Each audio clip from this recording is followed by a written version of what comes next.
Chapter 54 of Pushing to the Front by Orison Swett Marden. Chapter 54. The Curse of Worry. This monster dogs us from the cradle to the grave. There is no occasion so sacred, but it is there. Unbidden, it comes to the wedding and the funeral alike. It is at every reception, every banquet. It occupies a seat at every table. No human intellect can estimate the unutterable havoc and ruin wrought by worry. It has ever forced genius to do the work of mediocrity. It has caused more failures, more broken hearts, more blasted hopes than any other one cause since the dawn of the world. Did you ever hear of any good coming to any human being from worry? Did it ever help anybody to better his condition? Does it not always, everywhere, do just the opposite by impairing the health, exhausting the vitality, lessening efficiency? What have not men done under the pressure of worry? They have plunged into all sorts of vice, have become drunkards, drug fiends, have sold their very souls in their efforts to escape this monster. Think of the homes which it has broken up, the ambitions it has ruined, the hopes and prospects it has blighted. Think of the suicide victims of this demon. If there is any devil in existence, is it not worry, with all its attendant progeny of evils? Yet, in spite of all the tragic evils that follow in its wake, a visitor from another world would get the impression that worry is one of our dearest, most helpful friends. So closely do we hug it to ourselves, and so loath are we to part from it. Is it not unaccountable that people who know perfectly well that success and happiness both depend on keeping themselves in condition to get the most possible out of their energies, should harbor in their minds the enemy of this very success and happiness? Is it not strange that they should form this habit of anticipating evils that would probably never come, when they know that anxiety and fretting will not only rob them of peace of mind and strength and ability to do their work, but also of precious years of life? No man can utilize his normal power who dissipates his nervous energy in useless anxiety. Nothing will sap one's vitality and blight one's ambition or detract from one's real power in the world more than the worrying habit. Work kills no one, but worry has killed vast multitudes. It is not the doing things which injures us so much as the dreading to do them, not only performing them mentally over and over again, but anticipating something disagreeable in their performance. Many of us approach an unpleasant task in much the same condition as a runner who begins his start such a long distance away that by the time he reaches his objective point, the ditch or the stream which is to test his agility, he is too exhausted to jump across. Worry not only saps the vitality and wastes energy, but it also seriously affects the quality of one's work. It cuts down ability. A man cannot get the highest quality of efficiency into his work when his mind is troubled. The mental faculties must have perfect freedom before they will give out their best. A troubled brain cannot think clearly, vigorously, and logically. The attention cannot be concentrated with anything like the same force when the brain cells are poisoned with anxiety as when they are fed by pure blood and are clean and unclouded. The blood of chronic worriers is vitiated with poisonous chemical substances and broken down tissues, according to Professor Elmer Gates and other noted scientists, who have shown that the passions and the harmful emotions cause actual chemical changes in the secretions and generate poisonous substances in the body which are fatal to healthy growth and action. One of the worst forms of worry is the brooding over failure. It blights the ambition, deadens the purpose, and defeats the very object the worrier has in view. Some people have the unfortunate habit of brooding over their past lives, castigating themselves for their shortcomings and mistakes until their whole vision is turned backward instead of forward, and they see everything in a distorted light because they are looking only on the shadow side. The longer the unfortunate picture which has caused trouble remains in the mind, the more thoroughly it becomes embedded there, and the more difficult it is to remove it.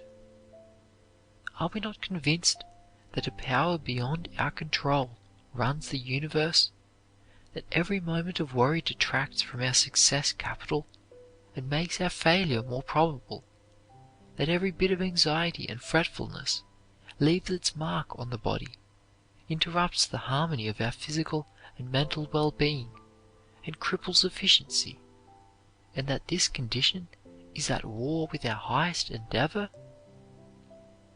Is it not strange that people will persist in allowing little worries, petty vexations, and unnecessary frictions to grind life away at such a fearful rate that old age stares them in the face in middle life? Look at the women who are shriveled and shrunken and aged at 30, not because of the hard work they have done, or the real troubles they have had, but because of habitual fretting, which has helped nobody, but has brought discord and unhappiness to their homes. Somewhere I read of a worrying woman who made a list of possible unfortunate events and happenings which she felt sure would come to pass and be disastrous to her happiness and welfare. The list was lost, and to her amazement, when she recovered it a long time afterwards, she found that not a single unfortunate prediction in the whole catalogue of disasters had been realized. Is not this a good suggestion for worriers? Write down everything which you think is going to turn out badly, and then put the list aside. You will be surprised to see what a small percentage of the doleful things ever come to pass. It is a pitiable thing to see vigorous men and women who have inherited godlike qualities and who bear the impress of divinity, wearing anxious faces and filled with all sorts of fear and uncertainty, worrying about yesterday, today, tomorrow, everything imaginable. Fear runs like a baleful thread through the whole web of life from beginning to end, says Dr. Holcomb. We are born into the atmosphere of fear and dread, and the mother who bore us had lived in the same atmosphere for weeks and months before we were born. We are afraid of our parents, afraid of our teachers, afraid of our playmates, afraid of ghosts, afraid of rules and regulations and punishments, afraid of the doctor, the dentist, the surgeon. Our adult life is a state of chronic anxiety, which is fear in a milder form. We are afraid of failure in business, afraid of disappointments and mistakes, afraid of enemies, open or concealed, afraid of poverty, afraid of public opinion, afraid of accidents, of sickness, of death, and unhappiness after death. Man is like a haunted animal from the cradle to the grave, the victim of real or imaginary fears, not only his own, but those reflected upon him from the superstitions, self-deceptions, sensory illusions, false beliefs, and concrete errors of the whole human race, past and present. Most of us are foolish children, afraid of our shadows, so handicapped in 1,000 ways that we cannot get efficiency into our life work. A man who is filled with fear is not a real man. He is a puppet, a mannequin, an apology of a man. Quit fearing things that may never happen, just as you would quit any bad practice which has caused you suffering. Fill your mind with courage, hope, and confidence. Do not wait until fear thoughts become entrenched in your mind and your imagination. Do not dwell upon them. Apply the antidote instantly, and the enemies will flee. There is no fear so great or entrenched so deeply in the mind that it cannot be neutralized or entirely eradicated by its opposite. The opposite suggestion will kill it. Once, Dr. Chalmers was riding on a stagecoach beside the driver, and he noticed that John kept hitting the off leader a severe crack with his whip. When he asked him why he did this, John answered, "Away yonder there is a white stone. That off leader is afraid of that white stone.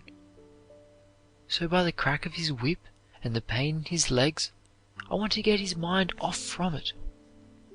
Dr. Chalmers went home, elaborated the idea, and wrote, "The expulsive power of a new affection." You must drive out fear by putting a new idea into the mind. Fear, in any of its expressions, like worry or anxiety, cannot live an instant in your mind in the presence of the opposite thought, the image of courage, fearlessness, confidence, hope, self-assurance, self-reliance. Fear is a consciousness of weakness. It is only when you doubt your ability to cope with the thing you dread that fear is possible. Fear of disease, even, comes from a consciousness that you will not be able to successfully combat it. During an epidemic of a dreaded contagious disease, people who are especially susceptible and full of fear become panic-stricken through the cumulative effect of hearing the subject talked about and discussed on every hand, and the vivid pictures which come from reading the newspapers. Their minds, as in the case of yellow fever, become full of images of the disease, of its symptoms, black vomit, delirium, and of death, mourning, and funerals. If you never accomplish anything else in life, get rid of worry. There are no greater enemies of harmony than little anxieties and petty cares. Do not flies aggravate a nervous horse more than his work? Do not little naggings, constantly touching him with the whip or jerking at the reins, fret and worry him much more than the labor of drawing the carriage? It is the little pinpricks, the petty annoyances of our everyday life, that mar our comfort and happiness, and rob us of more strength than the great troubles which we nerve ourselves to meet. It is the perpetual scolding and fault finding of an irritable man or woman which ruins the entire peace and happiness of many a home. The most deplorable waste of energy in human life is caused by the fatal habit of anticipating evil, of fearing what the future has in store for us, and under no circumstance can the fear or worry be justified by the situation, for it is always an imaginary one, utterly groundless and without foundation. What we fear is invariably something that has not yet happened. It does not exist, hence is not a reality. If you are actually suffering from a disease you have feared, then fear only aggravates every painful feature of your illness, and makes its fatal issue more probable. The fear habit shortens life, for it impairs all the physiological processes. Its power is shown by the fact that it actually changes the chemical composition of the secretions of the body. Fear victims not only age prematurely, but they also die prematurely. All work done when one is suffering from a sense of fear or foreboding has little efficiency. Fear strangles originality, daring, boldness. It kills individuality and weakens all the mental processes. Great things are never done under a sense of fear of some impending danger. Fear always indicates weakness, the presence of cowardice. What a slaughterer of years, what a sacrificer of happiness and ambitions. What a miner of careers this monster has been. The Bible says, "A broken spirit drieth the bones." It is well known that mental depression, melancholy, will check very materially the glandular secretions of the body and literally dry up the tissues. Fear depresses normal mental action and renders one incapable of acting wisely in an emergency, for no one can think clearly and act wisely when paralyzed by fear. When a man becomes melancholy and discouraged about his affairs, when he is filled with fear that he is going to fail, and is haunted by the specter of poverty and a suffering family, before he realizes it, he attracts the very thing he dreads, and the prosperity is crushed out of his business. But he is a mental failure first. If, instead of giving up to his fear, a man would persist in keeping prosperity in his mind, assume a hopeful, optimistic attitude, and would conduct his business in a systematic, economical, far-sighted manner, actual failure would be comparatively rare. But when a man becomes discouraged, when he loses heart and grip, and becomes panic-stricken and a victim of worry, he is not in a position to make the effort which is absolutely necessary to bring victory. And there is a shrinkage all along the line. There is not a single redeeming feature about worry or any of its numerous progeny. It is always, everywhere, an unmitigated curse.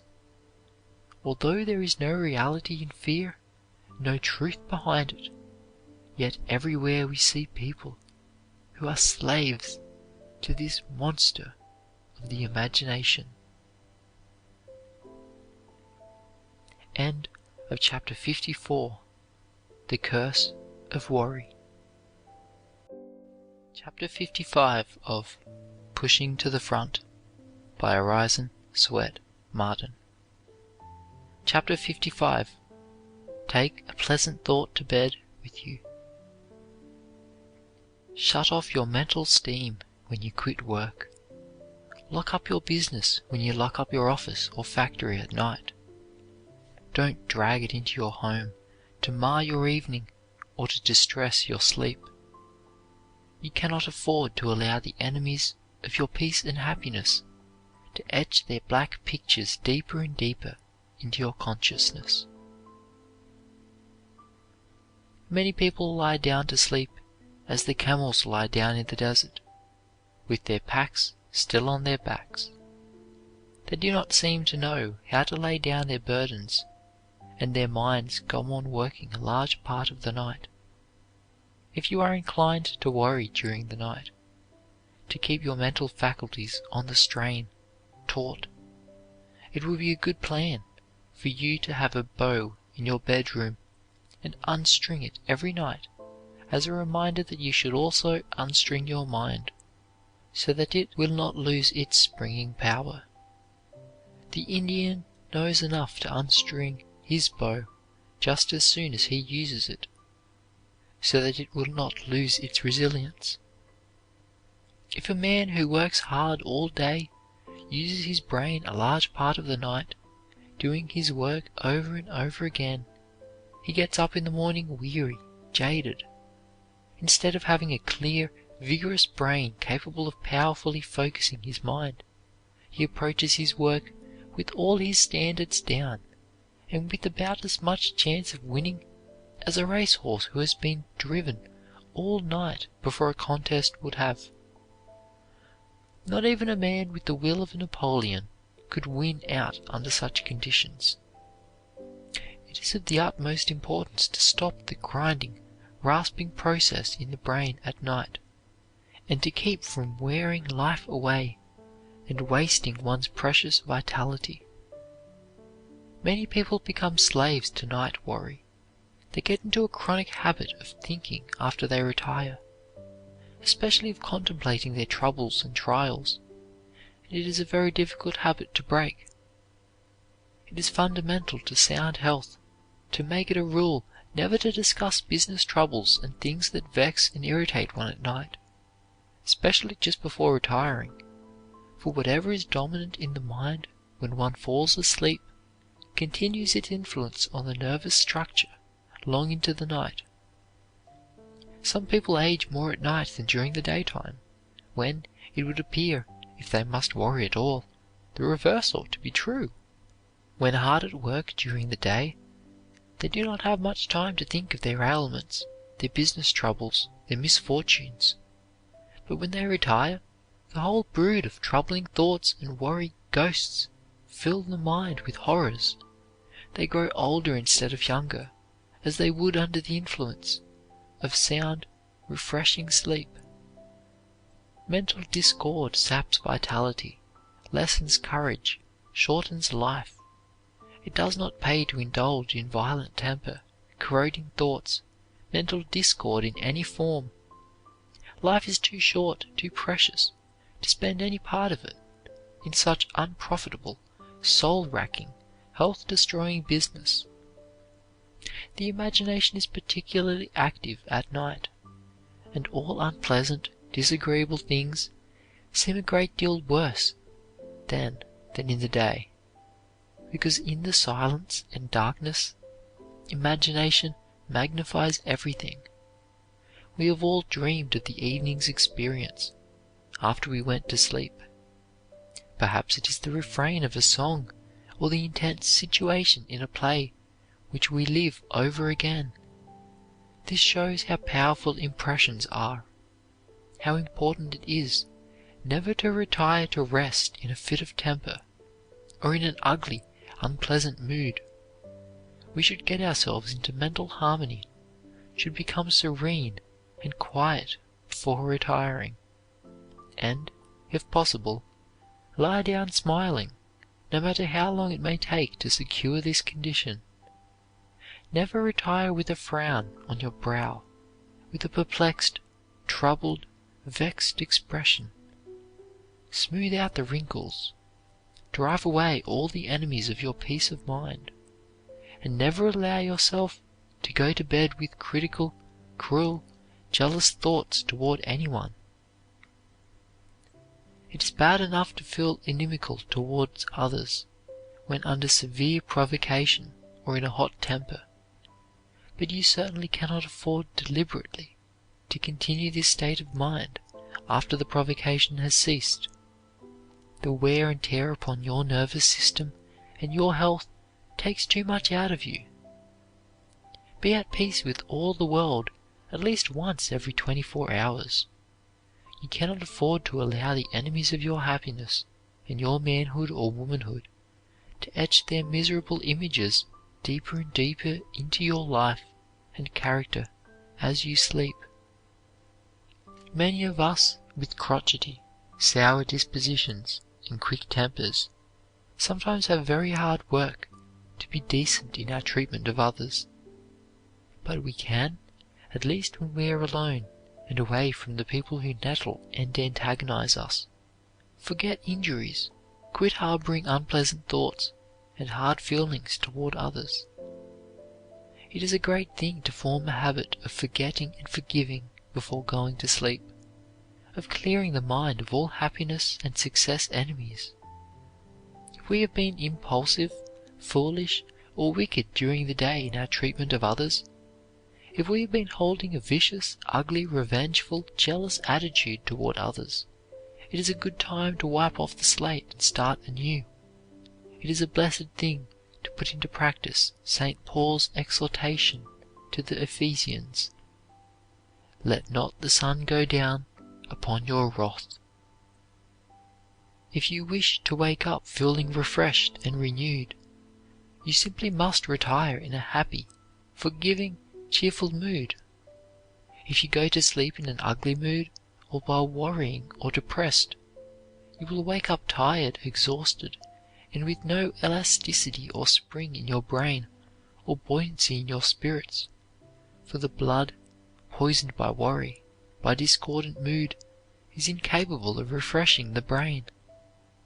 If you have a grudge against another, forget it, wipe it out, erase it completely, and substitute a charitable love thought, a kindly, generous thought, before you fall asleep. If you make a habit of clearing the mind every night of its enemies, of driving them all out before you go to sleep, your slumber will be undisturbed by hideous dreams, and you will arise refreshed, renewed. Clean your mental house before retiring. Throw out everything that causes you pain, everything that is disagreeable, undesirable, all unkind thoughts of anger, hatred, jealousy, all selfish, uncharitable thoughts. Do not allow them to print their black, hideous pictures upon your mind. And when you have let go of all the rubbish you have swept and dusted and garnished your mind, fill it full of the pleasantest, sweetest, happiest, most helpful, encouraging, uplifting thought pictures possible. An evening happiness bath ought to be the custom in every home. A bath of love and goodwill toward every living creature is more important than a water bath. We should fall asleep in the most cheerful, the happiest possible frame of mind.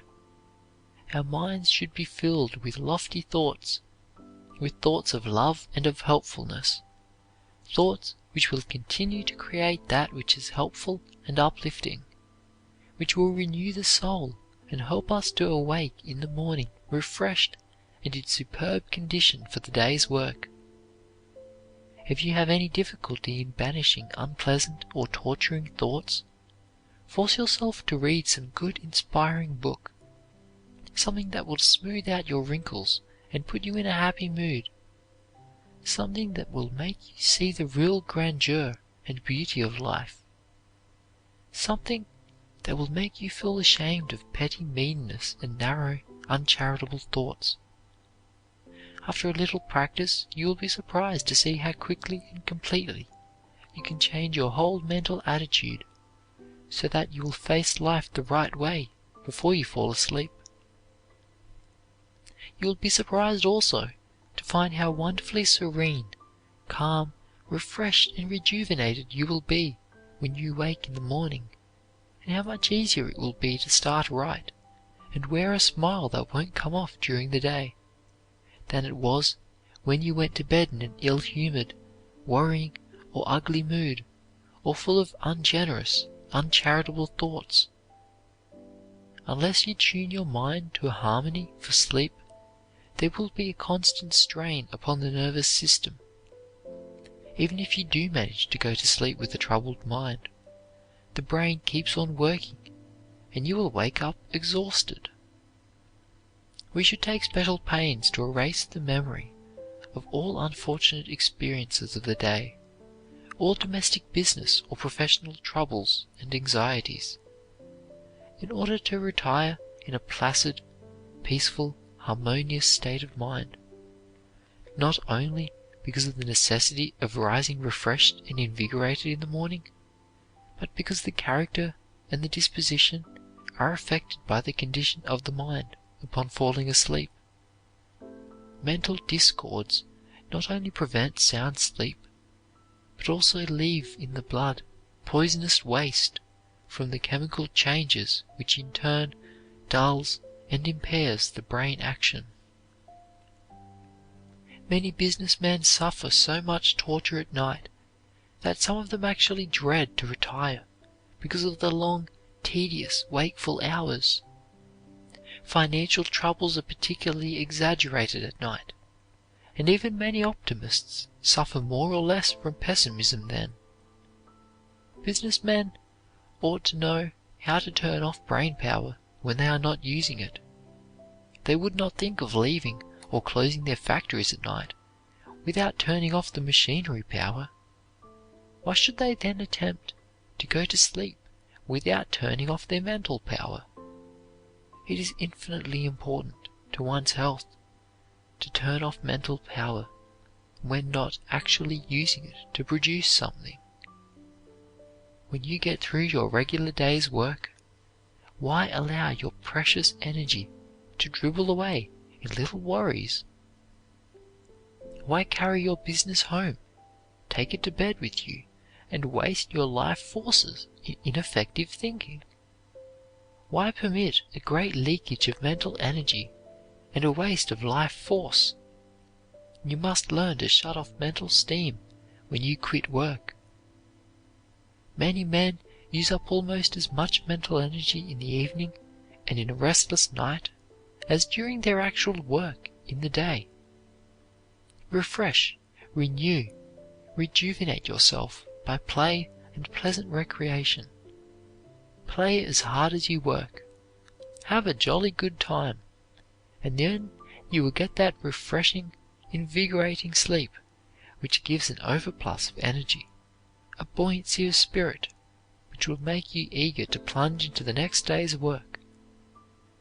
No matter how tired or busy you are, or how late you retire, make it a rule never to go to sleep without erasing every unfortunate impression, every disagreeable experience, every unkind thought, every particle of envy, jealousy, and selfishness from the mind.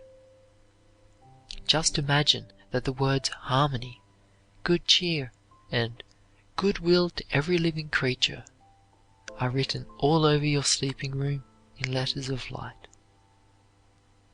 People who have learned the art of putting themselves into harmony with all the world before they retire, of never harboring a thought of jealousy, hatred, envy, revenge, or ill will of any kind against any human being, get a great deal more out of sleep, and retain their youth much longer and are much more efficient than those who have the habit of reviewing their disagreeable experiences and thinking about all their troubles and trials in the night.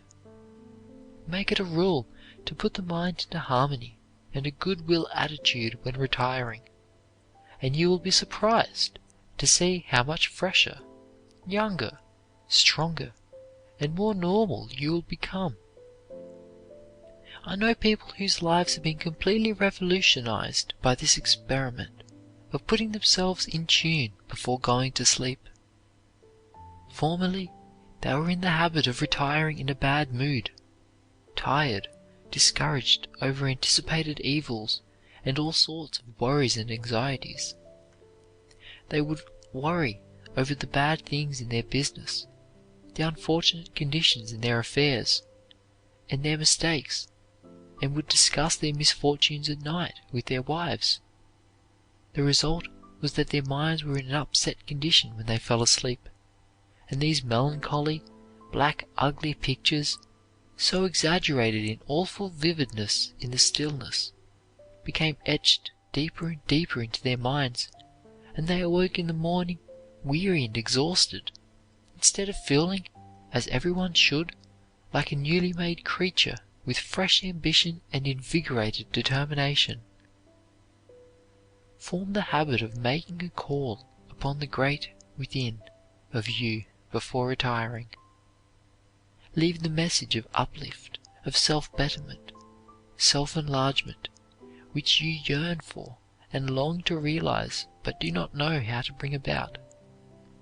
Registering this call, this demand for something higher and nobler in your subconsciousness, putting it right up to yourself, will work like a leaven during the night, and after a while all the building forces within you will help to unite in furthering your aim, in helping you to realize your vision. There are marvelous possibilities for health building, success building, happiness building, in the preparation of the mind before going to sleep, by impressing, declaring, picturing as vividly as possible our ideals of ourselves, what we would like to become, and what we long to accomplish. You will be surprised to see how quickly that wonderful force in your subjective self will begin to shape the pattern, to copy the model which you thus give it. In these great interior, creative, restorative forces lies the great secret of life. Blessed is he who findeth it. End of chapter 55. Take a pleasant thought to bed with you. Chapter 56 of Pushing to the Front. Chapter 56.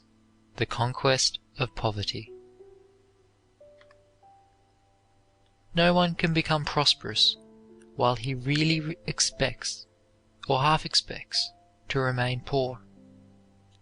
We tend to get what we expect, and to expect nothing is to get nothing. When every step you take is on the road to failure, how can you hope to arrive at the success goal? Prosperity begins in the mind, and is impossible while the mental attitude is hostile to it. It is fatal to work for one thing and to expect something else, because everything must be created mentally first, and is bound to follow its mental pattern. Most people do not face life in the right way. They neutralize a large part of their effort because their mental attitude does not correspond with their endeavor, so that while working for one thing, they are really expecting something else. They discourage, drive away the very thing they are pursuing by holding the wrong mental attitude towards it. They do not approach their work with that assurance of victory which attracts, which forces results, that determination and confidence which knows no defeat. To be ambitious for wealth, and yet always expecting to be poor, to be always doubting your ability to get what you long for, is like trying to reach east by traveling west. There is no philosophy which will help a man to succeed when he is always doubting his ability to do so, and thus attracting failure. The man who would succeed must think success, must think upward.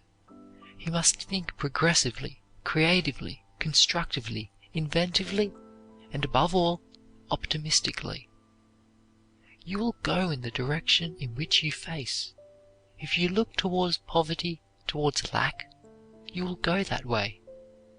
If, on the other hand, you turn squarely around and refuse to have anything to do with poverty, to think it, live it, or recognize it, you will then begin to make progress towards the goal of plenty. As long as you radiate doubt and discouragement, you will be a failure. If you want to get away from poverty, you must keep your mind in a productive, creative condition. In order to do this, you must think confident, cheerful, creative thoughts. The model must precede the statue. You must see a new world before you can live in it. If the men who are down in the world, who are sidetracked, who believe that their opportunity has gone forever, that they can never get on their feet again, only knew the power of reversal of their thought, they could easily get a new start. If you would attract good fortune, you must get rid of doubt. As long as that stands between you and your ambition, it will be a bar that will cut you off. You must have faith. No man can make a fortune while he is convinced that he can't. The "I can't" philosophy has wrecked more careers than almost anything else. Confidence is the magic key that unlocks the door of supply. I never knew a man to be successful who was always talking about business being bad. The habit of looking down, talking down, is fatal to advancement. The Creator has bidden every man to look up, not down. He made him to climb, not to grovel. There is no providence which keeps a man in poverty or in painful or distressing circumstances. The Creator never put vast multitudes of people on this earth to scramble for a limited supply, as though He were not able to furnish enough for all. There is nothing in this world which men desire and struggle for, and that is good for them, of which there is not enough for everybody. Take the thing we need most, food. We have not begun to scratch the possibilities of the food supply in America. The state of Texas could supply food, home, and luxuries to every man, woman, and child on this continent. As for clothing, there is material enough in the country to clothe all its inhabitants in purple and fine linen. We have not begun yet to touch the possibilities of our clothing and dress supply. The same is true of all of the other necessities and luxuries. We are still on the outer surface of abundance, a surface covering kingly supplies for every individual on the globe. When the whale ships in New Bedford Harbor and other ports were rotting in idleness because the whale was becoming extinct, Americans became alarmed lest we should dwell in darkness. But the oil wells came to our rescue with abundant supply. And then, when we began to doubt that this source would last, science gave us the electric light.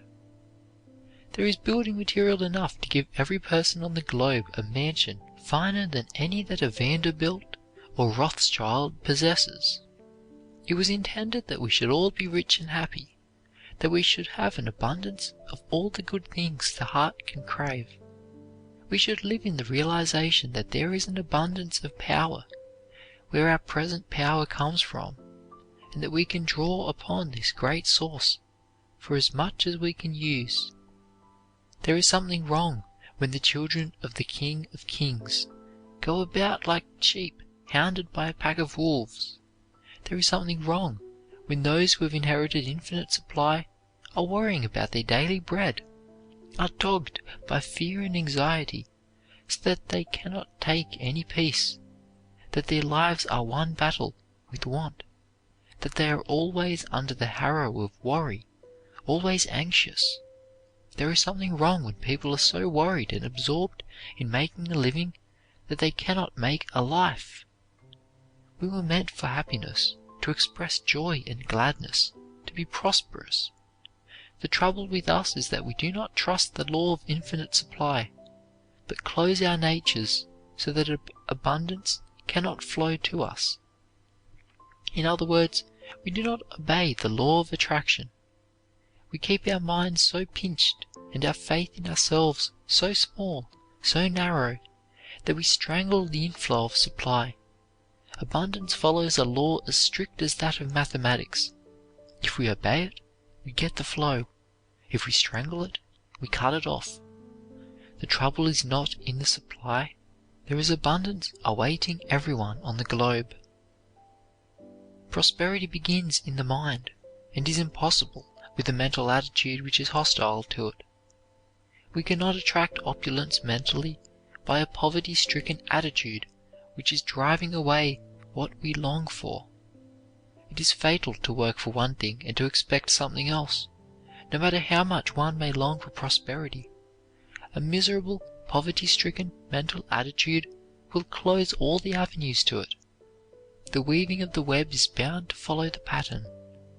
Opulence and prosperity cannot come in through poverty thought and failure thought channels. They must be created mentally first. We must think prosperity before we can come to it. How many take it for granted that there are plenty of good things in this world for others? Comforts, luxuries, fine houses, good clothes, opportunity for travel, leisure, but not for them. They settle down into the conviction that these things do not belong to them, but are for those in a very different class. But why are you in a different class? Simply because you think yourself into another class? Think yourself into inferiority, because you place limits for yourself. You put up bars between yourself and plenty. You cut off abundance, make the law of supply inoperative for you by shutting your mind to it. And by what law can you expect to get what you believe you cannot get? By what philosophy can you obtain the good things of the world when you are thoroughly convinced that they are not for you? One of the greatest curses of the world is the belief in the necessity of poverty. Most people have a strong conviction that some must necessarily be poor, that they were made to be poor. But there was no poverty, no want, no lack in the Creator's plan for man. There need not be a poor person on the planet. The earth is full of resources which we have scarcely yet touched. We have been poor in the very midst of abundance, simply because of our own blighting, limiting thought. We are discovering that thoughts are things, that they are incorporated into the life and form part of the character. And if we harbor the fear thought, the lack thought, if we are afraid of poverty, of coming to want, this poverty thought, fear thought, incorporates itself in the very life texture and makes us the magnet to attract more poverty like itself. It was not intended that we should have such a hard time getting a living, that we should just manage to squeeze along, to get together a few comforts, to spend about all of our time making a living instead of making a life. The life abundant, full, free, beautiful, was intended for us. Let us put up a new image, a new ideal of plenty, of abundance. Have we not worshipped the god of poverty, of lack, of want, about long enough? Let us hold the thought that God is our great supply, that if we can keep in tune, in close touch with Him, so that we can feel our at oneness with Him, the great source of all supply, abundance, will flow to us, and we shall never again know want. There is nothing which the human race lacks so much as unquestioned, implicit confidence in the divine source of all supply. We ought to stand in the same relation to the infinite source as the child does to its parents. The child does not say, "I do not dare eat this food for fear that I may not get any more." It takes everything with absolute confidence and assurance that all its needs will be supplied, that there is plenty more where these things came from. We do not have half good enough opinions of our possibilities. Do not expect half enough of ourselves. We do not demand half enough. Hence the meagerness, the stinginess of what we actually get. We do not demand the abundance which belongs to us. Hence the leanness, the lack of fullness, the incompleteness of our lives. We do not demand royally enough. We are contented with too little of the things worth while. It was intended that we should live the abundant life, that we should have plenty of everything that is good for us. No one was meant to live in poverty and wretchedness. The lack of anything that is desirable is not natural to the constitution of any human being. Erase all the shadows, all the doubts and fears, and the suggestions of poverty and failure from your mind. When you have become master of your thought, when you have once learned to dominate your mind, you will find that things will begin to come your way. Discouragement, fear, doubt, lack of self-confidence are the germs which have killed the prosperity and happiness of tens of thousands of people. Every man must play the part of his ambition. If you are trying to be a successful man, you must play the part. If you are trying to demonstrate opulence, you must play it, not weakly, but vigorously, grandly. You must feel opulent. You must think opulence. You must appear opulent. Your bearing must be filled with confidence. You must give the impression of your own assurance, that you are large enough to play your part and to play it superbly. Suppose the greatest actor living were to have a play written for him, in which the leading part was to represent a man in the process of making a fortune, a great, vigorous, progressive character who conquered by his very presence. Suppose this actor, in playing the part, were to dress like an unprosperous man, walk on the stage in a stooping, slouchy, slipshod manner, as though he had no ambition, no energy or life, as though he had no real faith that he could ever make money or be a success in business. Suppose he went around the stage with an apologetic, shrinking, skulking manner, as much as to say, "Now I do not believe that I can ever do this thing that I have attempted. It is too big for me. Other people have done it, but I never thought that I should ever be rich or prosperous. Somehow good things do not seem to be meant for me. I am just an ordinary man. I haven't had much experience and I haven't much confidence in myself. And it seems presumptuous for me to think I am ever going to be rich or have much influence in the world." What kind of an impression would he make upon the audience? Would he give confidence? Would he radiate power or forcefulness? Would he make people think that that kind of a weakling could create a fortune, could manipulate conditions which would produce money? Would not everybody say that the man was a failure? Would they not laugh at the idea of his conquering anything? Poverty itself is not so bad as the poverty thought. It is the conviction that we are poor and must remain so that is fatal. It is the attitude of mind that is destructive, the facing toward poverty and feeling so reconciled to it that one does not turn about, face, and struggle to get away from it with a determination which knows no retreat. If we can conquer inward poverty, we can soon conquer poverty of outward things, for when we change the mental attitude, the physical changes to correspond. Holding the poverty thought keeps us in touch with poverty-stricken, poverty-producing conditions, and the constant thinking of poverty, talking poverty, living poverty, makes us mentally poor. This is the worst kind of poverty. We cannot travel toward prosperity until the mental attitude faces prosperity. As long as we look toward despair, we shall never arrive at the harbor of delight. The man who persists in holding his mental attitude toward poverty, or who is always thinking of his hard luck and failure to get on, can by no possibility go in the opposite direction, where the goal of prosperity lies. There are multitudes of poor people in this country who are half satisfied to remain in poverty, and who have ceased to make a desperate struggle to rise out of it. They may work hard, but they have lost the hope, the expectation of getting an independence. Many people keep themselves poor by fear of poverty, allowing themselves to dwell upon the possibility of coming to want, of not having enough to live upon, by allowing themselves to dwell upon conditions of poverty.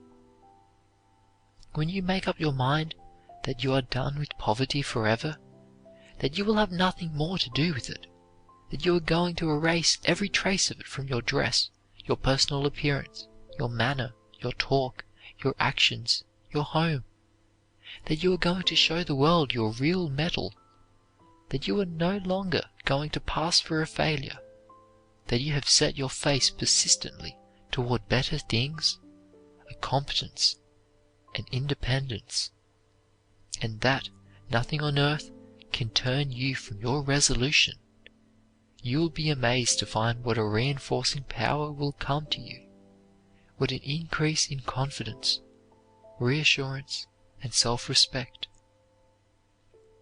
Resolve with all the vigor you can muster that, since there are plenty of good things in the world for everybody, you are going to have your share, without injuring anybody else or keeping others back. It was intended that you should have a competence, an abundance. It is your birthright. You are success organized and constructed for happiness, and you should resolve to reach your divine destiny. End of chapter 56. The Conquest of Poverty. Chapter 57 of Pushing to the Front by Orison Swett Marden. Chapter 57. A New Way of Bringing Up Children. Only a thought, but the work it wrought could never by tongue or pen be taught, but it ran through a life like a thread of gold, and the life bore fruit 100-fold. Not long ago there was on exhibition in New York a young horse which can do most marvelous things, and yet his trainer says that only 5 years ago he had a very bad disposition. He was fractious and would kick and bite, but now instead of displaying his former viciousness, he is obedient, tractable, and affectionate. He can readily count and reckon up figures, can spell many words, and knows what they mean. In fact, this horse seems to be capable of learning almost anything. 5 years of kindness have completely transformed the vicious yearling colt. He is very responsive to kindness, but one can do nothing with him by whipping or scolding him. His trainer says that in all the 5 years he has never touched him with a whip but once. I know a mother of a large family of children who has never whipped but one of them, and that one only once. When her first child was born, people said she was too good-natured to bring up children, that she would spoil them, as she would not correct or discipline them, but would do nothing but love them. But this love has proved the great magnet which has held the family together in a marvelous way. Not one of those children has gone astray. They have all grown up manly and womanly, and love has been wonderfully developed in their natures. Their own affection responded to the mother's love and has become their strongest motive. Today, all her children look upon Mother as the grandest figure in the world. She has brought out the best in them because she saw the best in them. The worst did not need correcting or repressing because the expulsive power of a stronger affection drove out of the nature or discouraged the development of vicious tendencies which, in the absence of a great love, might have become dominant and ruined the life. Love is a healer, a life-giver, a balm for our hurts. All through the Bible are passages which show the power of love as a healer and life-lengthener. With long life will I satisfy him, said the psalmist, because he hath set his love upon me. When shall we learn that the great curative principle is love, that love heals because it is harmony? There can be no discord where it reigns. Love is serenity, is peace and happiness.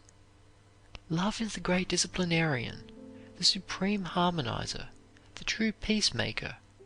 It is the great balm for all that blights happiness or breeds discontent, a sovereign panacea for malice, revenge, and all the brutal propensities. As cruelty melts before kindness, so the evil passions and their antidote in sweet charity and loving sympathy. The mother is the supreme shaper of life and destiny. Many a mother's love for her children has undoubtedly stayed the ravages of some fatal disease. Her conviction that she was necessary to them, and her great love for them, have braced her and have enabled her to successfully cope with the enemies of her life for a long time. One mother I know seems to have the magical art of curing nearly all the ills of her children by love. If any member of the family has any disagreeable experience, is injured or pained, hurt or unhappy, he immediately goes to the mother for the universal balm, which heals all troubles. This mother has a way of drawing the troubled child out of discord into the zone of perpetual harmony. If he is swayed by jealousy, hatred, or anger, she applies the love solvent, the natural antidote for these passion poisons. She knows that scolding a child when he is already suffering more than he can bear is like trying to put out a fire with kerosene.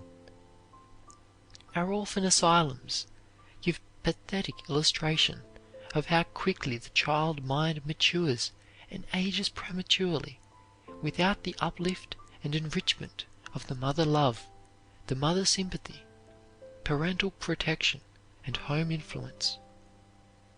It is well known that children who lose their parents and are adopted by their grandparents and live in the country where they do not have an opportunity to mingle much with other children, adopt the manners and mature vocabulary of their elders, for they are very imitative, and become little men and women before they are out of their youth. Think of a child reared in the contaminating atmosphere of the slums, where everything is dripping with suggestions of vulgarity and wickedness of every description.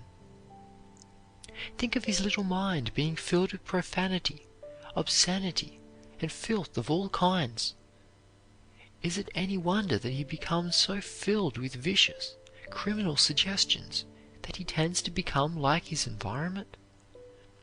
Contrast such a child with one that is brought up in an atmosphere of purity, refinement, and culture, and whose mind is always filled with noble, uplifting suggestions of the true, the beautiful, and the lovely.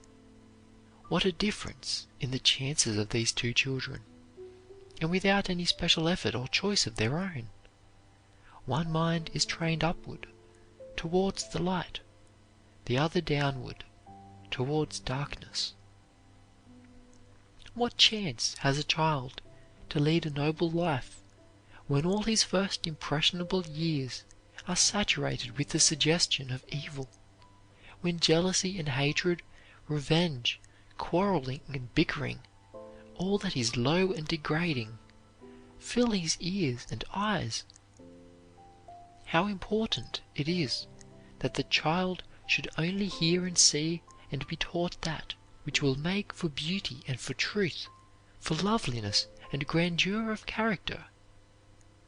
We ought to have a great deal of charity for those whose early lives have been soaked in evil, criminal, impurity thoughts. The minds of children are like the sensitive plates of a photographer, recording every thought or suggestion to which they are exposed. These early impressions make up the character and determine the future possibility. If you will encourage your child and help him to make the most of himself, inject bright, hopeful, optimistic, unselfish pictures into his atmosphere. To stimulate and inspire his confidence and unselfishness means growth, success, and happiness for him in his future years, while the opposite practice may mean failure and misery. It is of infinitely more importance to hold the right thought towards a child, the confident, successful, happy, optimistic thought, than to leave him a fortune without this. With his mind properly trained, he could not fail, could not be unhappy, without reversing the whole formative process of his early life. Keep the child's mind full of harmony, of truth, and there will be no room for discord, for error. It is cruel constantly to remind children of their deficiencies or peculiarities. Sensitive children are often seriously injured by the suggestion of inferiority and the exaggeration of defects which might have been entirely overcome. This everlasting harping against the bad does not help the child half as much as keeping his little mind full of the good, the beautiful, and the true. The constant love suggestion, purity suggestion, nobility suggestion will so permeate the life after a while that there will be nothing to attract the opposite. It will be so full of sunshine, so full of beauty and love, that there will be little or no place for their opposites. the child's self-confidence should be buttressed, braced, and encouraged in every possible way. Not that he should be taught to overestimate his ability and his possibilities, but the idea that he is God's child, that he is heir to an infinite inheritance, magnificent possibilities, should be instilled into the very marrow of his being. A great many boys, especially those who are naturally sensitive, shy, and timid, are apt to suspect that they lack the ability which others have. It is characteristic of such youths that they distrust their own ability and are very easily discouraged or encouraged. It is a sin to shake or destroy a child's self-confidence, to reflect upon his ability, or to suggest that he will never amount to much. These discouraging words, like initials cut in the sapling, grow wider and wider with the years, until they become great ugly scars in the man.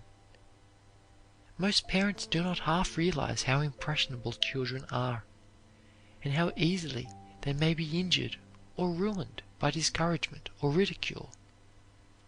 Children require a great deal of appreciation, praise, and encouragement. They live upon it. It is a great tonic to them. On the other hand, they wither very quickly under criticism, blame, or depreciation. Their sensitive natures cannot stand it. It is the worst kind of policy to be constantly blaming, chiding them, and positively cruel, bordering on criminality even, to suggest to them that they are mentally deficient or peculiar, that they are stupid and dull, and that they will probably never amount to anything in the world. How easy it is for a parent or teacher to ruin a child's constructive ability, to change a naturally positive, creative mind to a negative, non-producing one, by chilling the child's enthusiasm, by projecting into his plastic mind the idea that he is stupid, dull, lazy, a blockhead, and good for nothing, that he will never amount to anything, that it is foolish for him to try to be much, because he has not the ability or physical stamina to enable him to accomplish what many others do. Such teaching would undermine the brightest intellect. I have known of an extremely sensitive, timid boy who had a great deal of natural ability, but who developed very slowly, whose whole future was nearly ruined by his teacher and parents constantly telling him that he was stupid and dull, and that he probably never would amount to anything. A little praise, a little encouragement would have made a superb man of this youth, because he had the material for the making of one, but he actually believed that he was not up to the ordinary mental standard. He was thoroughly convinced that he was mentally deficient, and this conviction never entirely left him. We are beginning to discover that it is much easier to attract than to coerce. Praise and encouragement will do infinitely more for children than threats and punishment. The warm sunshine is more than a match for the cold, has infinitely more influence in developing the bud, the blossom, and the fruit than the wind and the tempest, which suppress what responds voluntarily to the genial influence of the sun's rays. We all know how boys will work like troopers under the stimulus of encouragement and praise. Many parents and teachers know this, and how fatal the opposite policy is. But unfortunately, a great majority do not appreciate the magic of praise and appreciation. Pupils will do anything for a teacher who is always kind, considerate, and interested in them, but a cross, fractious, nagging one so arouses their antagonism that it often proves a fatal bar to their progress. There must be no obstruction, no ill feeling between the teacher and the pupil, if the best results are to be obtained. Many parents are very much distressed by the waywardness of their children. But this waywardness is often more imaginary than real. A large part of children's pranks and mischief is merely the outcome of exuberant youthful spirits, which must have an outlet, and if they are suppressed, their growth is fatally stunted. They are so full of life, energy, and so buoyant that they cannot keep still. They must do something. Give them an outlet for their animal spirits. Love is the only power that can regulate and control them. Do not try to make men of your boys or women of your girls. It is not natural. Love them. Make home just as happy a place as possible, and give them rein, freedom. Encourage them in their play, for they are now in their fun age. Many parents ruin the larger, completer, fuller development of their children by repressing them, destroying their childhood, their play days, by trying to make them adults. There is nothing sadder in American life than the child who has been robbed of its childhood.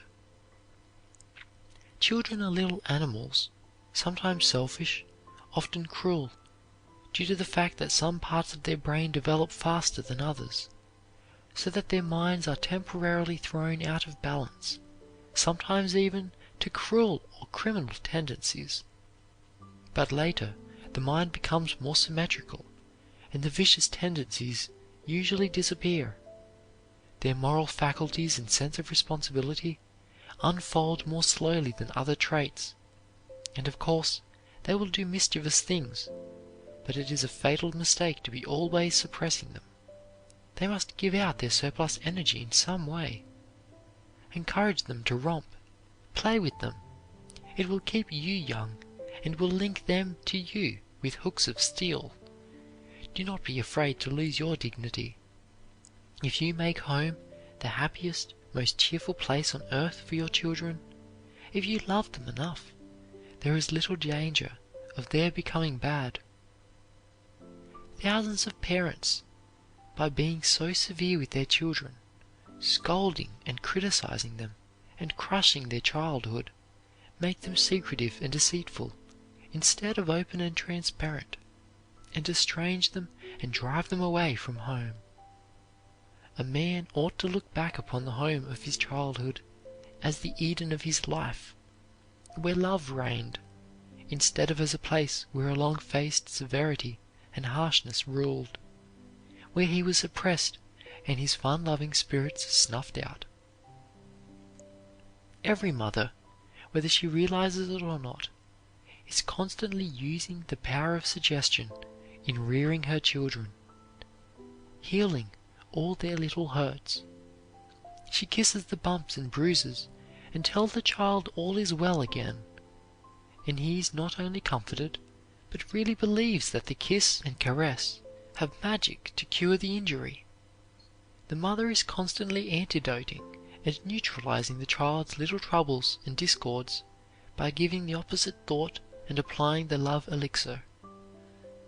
It is possible, through the power of suggestion, to develop in children faculties upon which health, success, and happiness depend.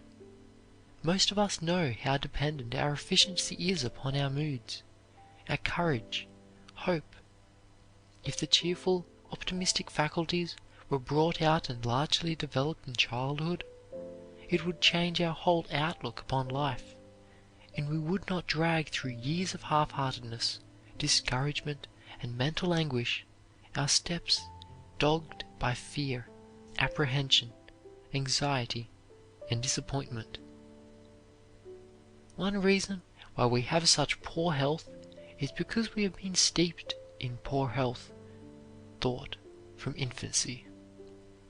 We have been saturated with the idea that pain, physical suffering, and disease are a part of life, necessary evils which cannot be avoided. We have had it so instilled into us that robust health is the exception and could not be expected to be the rule, that we have come to accept this unfortunate condition of things as a sort of fate from which we cannot hope to get away. The child hears so much sick talk, is cautioned so much about the dangers of catching all sorts of diseases. that he grows up with the conviction that physical discords, aches, pains, all discomfort and suffering are a necessary part of his existence, that at any time disease is liable to overtake him and ruin his happiness and thwart his career. Think of what the opposite training would do for the child if he were taught that health is the everlasting fact, and that disease is but the manifestation of the absence of harmony. Think what it would mean to him if he were trained to believe that abounding health, rich, full, complete, instead of sickness, that certainty instead of uncertainty were his birthright. Think what it would mean for him to expect this during all his growing years, instead of building into his consciousness the opposite, instead of being saturated with the sick thought and constantly being cautioned against disease and the danger of contracting it. The child should be taught that God never created disease and never intended that we should suffer, that we were made for abounding health and happiness, made for enjoyment, not for pain, made to be happy, not miserable, to express harmony, not discord. Children are extremely credulous. They are inclined to believe everything that an adult tells them, especially the nurse, the father and mother, and their older brothers and sisters. Even the things that are told them in jest they take very seriously, and their imaginations are so vivid and their little minds so impressionable that they magnify everything. They are often punished for telling falsehoods, when the fault is really due to their excessively active imagination. Many ignorant or thoughtless parents and nurses constantly use fear as a means of governing children. They fill their little minds full of all sorts of fear stories and terror pictures which may mar their whole lives. They often buy soothing syrups and all sorts of sleeping potions to prevent the little ones from disturbing their rest at night, or to keep them quiet and from annoying them in the daytime, and thus are liable to stunt their brain development. Even if children were not seriously injured by fear, it would be wicked to frighten them, for it is wrong to deceive them. If there is anything in the world that is sacred to the parent or teacher, it is the unquestioned confidence of children. I believe that the beginnings of deterioration in a great many people who go wrong could be traced to the forfeiting of the children's respect and confidence by the parents and teachers. We all know from experience that confidence, once shaken, is almost never entirely restored. Even when we forgive, we seldom forget. The suspicion often remains. There should never be any shadows between the child and his parents and teachers. He should always be treated with the utmost frankness, transparency, sincerity. The child's respect is worth everything to his parents. Nothing should induce them to violate it or shake it. It should be regarded as a very sacred thing, a most precious possession.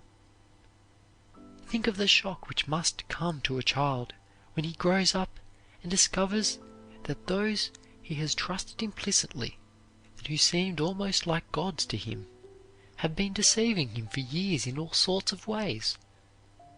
I have heard mothers say that they dreaded to have their children grow up and discover how they had deceived them all through their childhood, to have them discover that they had resorted to fear, superstition, and all sorts of deceits in order to govern or influence them. Whenever you are tempted to deceive a child again, remember that the time will come when he will understand, and that he will receive a terrible shock when he discovers that you, up to whom he has looked with such implicit trust, such simple confidence, have deceived him. Parents should remember that every distressing, blood-curdling story told to a child, every superstitious fear instilled into his young life, the mental attitude they bear towards him, the whole treatment they accord him, are making phonographic records in his nature which will be reproduced with scientific exactness in his future life. Whatever you do, never punish a child when he is suffering with fear. It is a cruel thing to punish children the way most mothers and teachers do, anyway. But to punish a child when he is already quivering with terror is extremely distressing, and to whip a child when you are angry is brutal. Many children never quite forget or forgive a parent or teacher for this cruelty. Parents, teachers, friends often put a serious stumbling block in the way of a youth by suggesting that he ought to study for the ministry or the law, to be a physician, an engineer, or to enter some other profession or business for which he may be totally unfitted. I know a man whose career was nearly ruined by the suggestion of his grandmother, when he was a child, that she would educate him for the church, and that it was her wish for him to become a clergyman.